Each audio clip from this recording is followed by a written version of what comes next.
Hello നമസ്കാരം, ഏവർക്കും പുരീടിലേക്ക്. അങ്ങനെ കാത്തിരിപ്പിനൊടുവിൽ കപ്പ് എന്ന ചിത്രത്തിൻ്റെ ആദ്യ ഷോ കഴിഞ്ഞ് ചിത്രത്തിൻ്റെ ആദ്യ റെസ്പോൺസൊക്കെ കേരളത്തിലെ തിയേറ്ററുകളിൽ നിന്ന് പുറത്തുകൊണ്ടിരിക്കുകയാണ്. ആ ഒരു അപ്ഡേഷനാണ് ഇന്നൊരു വീഡിയോ ഭാഗത്ത്. വീഡിയോയിലേക്ക് വരുമ്പോൾ വീഡിയോ ലൈക്ക് ചെയ്യുക, ചാനൽ സബ്സ്ക്രൈബ് ചെയ്യുക. ഈ വരുന്ന സെപ്റ്റംബർ മാസം ധാരാളം ചിത്രങ്ങൾ OTT റിലീസ് ചെയ്യുന്നു. ചാനൽ പരിശോധിച്ചാൽ നിങ്ങൾക്ക് കാണാൻ വേണ്ടി സാധിക്കുന്നതായിരിക്കും. ബേസിൽ ജോസഫ്, മാത്യൂസ്, ഗുരു സോമസുന്ദരം, നമിത പ്രമോദ് എന്നൊക്കെ പ്രധാന കഥാപാത്രങ്ങളായെത്തി ഇന്ന് റിലീസ് ചെയ്ത ചിത്രമായിരുന്നു കപ്പ്. എല്ലാ സിനിമാ പ്രേമികളും ഒരേപോലെയായിരുന്നു കപ്പ് എന്ന ചിത്രത്തിന്റെ റിലീസിനായി കാത്തിരുന്നത്. അങ്ങനെ കാത്തിരിപ്പിനൊടുവിൽ ഇപ്പോൾ കപ്പ് എന്ന ചിത്രത്തിന്റെ ആദ്യ ഷോ കേരളത്തിലെ വിവിധ തിയേറ്ററുകളിൽ അവസാനിച്ച് ചിത്രത്തിന്റെ ആദ്യ റെസ്പോൺസ് പുറത്തുവന്നുകൊണ്ടിരിക്കുകയാണ്.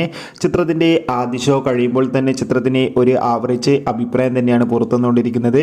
ചിത്രം ഒരു സ്പോർട്സ് എന്റർടൈൻമെന്റ് ആണെന്നും ചിത്രത്തിൽ ബേസിൽ ജോസഫിന്റെ മാത്യൂസിന്റെ നല്ല മികച്ച അഭിനയം തന്നെ കാണാൻ വേണ്ടി സാധിക്കുന്നുണ്ടെന്ന് റിപ്പോർട്ടുകൾ സൂചിപ്പിക്കുന്നുണ്ട്. കാത്തിരിക്കാം കൂടുതൽ അപ്ഡേഷൻ അറിയാൻ വേണ്ടി.